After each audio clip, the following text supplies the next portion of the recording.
Ассаламу алейкум ва рахматуллахи ва баракату. Вот чуди. 100 штук по 5 килограмм эти макарон, 500 килограмм макарона, 500 килограмм чечевицы, 100 штук эти масла,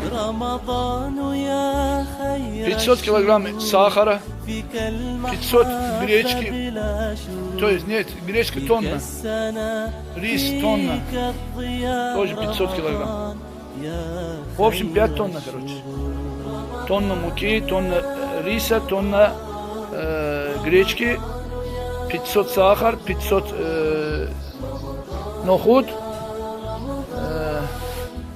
500 макарон, 500 тоже чечевица. Еще от тонны вот эти 200 килограмм, то есть от 5 тонн 200 килограмм масла тоже лишнее. 5 тонн 200, короче. Да. Дальше уже, авай, сами посмотрите, иншаллах. В любое время можете подъехать, забрать, иншаллах.